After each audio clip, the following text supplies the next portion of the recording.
मानसरोवर आज जो चीन में स्थित है, कभी ठमानस सरोवर के नाम से विश्व विख्यात था और उसमें रहने वाले हंस तो नीले आकाश में सफ़ेद बादलों की छटा से भी अधिक मनोरम थे। उनके कलरव सुंदर नर्तकियों की नुपुर ध्वनि से भी अधिक सुमधुर थे।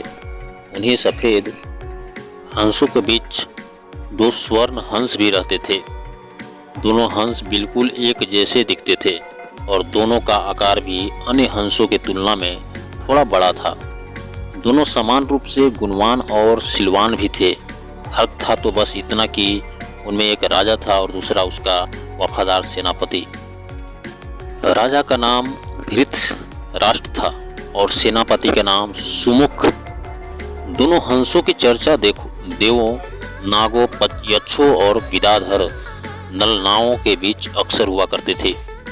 कालांतर में मनुष्य योनि के लोगों को भी उनके गुण सौंदर्य का ज्ञान होने लगा। वाराणसी नरेश ने जब उनके विषय में सुना तो उसके मन में उन हंसों को पाने की प्रबल इच्छा जागृत हुई।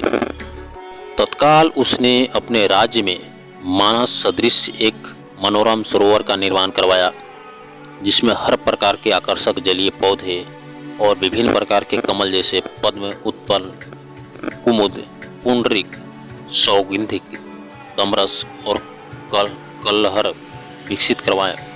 मत्स्य और जलीय पक्षियों की सुंदर प्रजातियां भी वहां बसाई गई। साथ ही राजा ने वहां बसने वाले सभी पक्षियों की पूर्ण सुरक्षा की भी घोषणा करवाई, जिससे दूर दूर से आने वाले पक्षी स्वच्छंद भाव से वहां विचरण करने लगे। एक बार वर्षा काल के बाद जब हेमंत ऋतु प्रारंभ हुआ और आसमान का रंग बिल्कुल नीला होने लगा, तब आसमान के दो हंस वाराणसी के ऊपर से उड़ते हुए जा रहे थे। तभी उनकी दृष्टि राजा के द्वारा निर्मित सरोवर पर पड़ी। सरोवर की सुंदरता और उनमें तैरते रमणीक पक्षियों की स्वच्छता उन्हें सहज ही आकर्षित कर गई। तत्काल वे नीचे उतर गए और महीनों तक वहां की सुरक्षा, सुंदरता और स्वच्छता का आनंद लेते रहे। अंतोगत्वा वर्षा ऋतु के प्रारंभ होने से पूर्व वे फिर मानस को प्रस्थान कर गए। मानस पहुंचकर उन्होंने अपने साथियों के बीच वाराणसी के कृत्रिम सरोवर की इतनी प्रशंसा की कि सारे के सारे हंस वर्षा के बाद वाराणसी जाने को उत्पन्न हो उठे। हंसों के राजा युधिष्ठिर और उसके सेनापति सुमुख ने अन्य हंसों की इस योजना को समुचित नहीं माना। युधिष्ठिर ने उनके प्रस्ताव का अनुमोदन न करते हुए यह कहा कि पंछी और जानवरों की एक प्रवृत्ति होती है, वे अपनी संवेदनाओं को अपनी चीखों से प्रकट करते हैं, किंतु जंतु तो कहलाता है मानव बड़ी चतुराई से करता है। अपनी भंगिमाओं को प्रस्तुत जो होता है उनके भाव को ठीक विपरीत।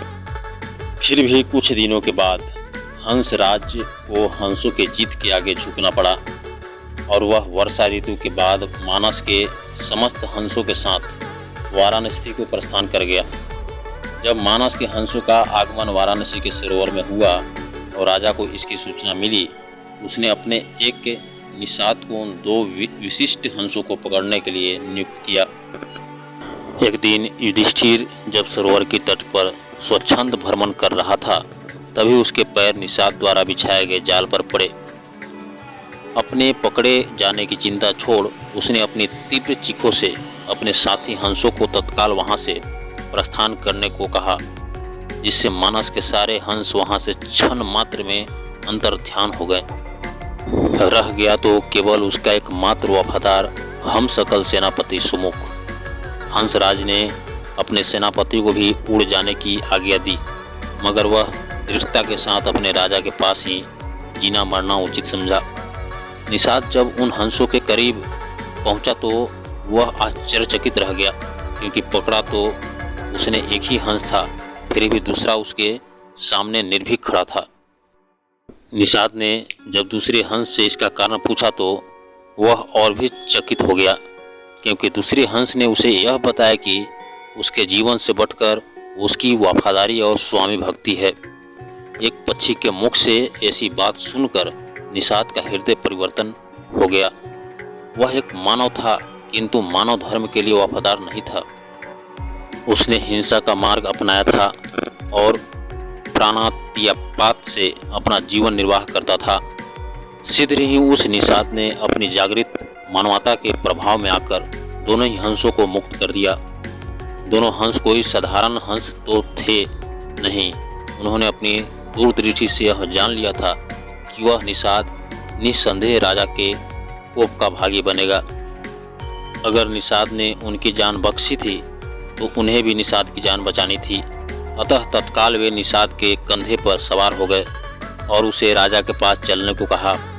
निषाद के कंधे पर सवार जब वे दोनों हंस राजा दरबार में पहुँचे तो समस्त दरबारीगण चकित हो गए। जिन हंसों को पकड़ने के लिए राजा ने इतना प्रयत्न किया था वे स्वयं ही उसके पास आ गए थे। विस्मित राजा ने जब उनकी कहानी सुनी तो उसने तत्काल ही निषाद को राजदंड से मुक्त कर पुरस्कृत किया। उसने फिर उन ज्ञानी हंसों को आतिथ्य प्रदान किया तथा उनकी देशनाओं को राज दरबार में सादर सुनता रहा। इस प्रकार कुछ दिनों तक राजा का आतिथ्य स्वीकार कर दोनों ही हंस पुनः मानस को वापस लौट गए। आई होप ये कहानी आप लोगों को कैसी लगी। ये कहानी अगर पसंद आई हो तो वीडियो को लाइक करें, चैनल को सब्सक्राइब करें और वीडियो को ज़्यादा से ज़्यादा शेयर करें। तो ऐसे ही वीडियो देखने के लिए इस चैनल को सब्सक्राइब कर बेल घंटी जरूर प्रेस कर लेंगे दोस्तों। तो फिर मिलते हैं नेक्स्ट वीडियो में एक और शानदार टॉपिक के साथ। तब तक के लिए जय हिंद दोस्तों। आप लोग अपना ख्याल रखेंगे।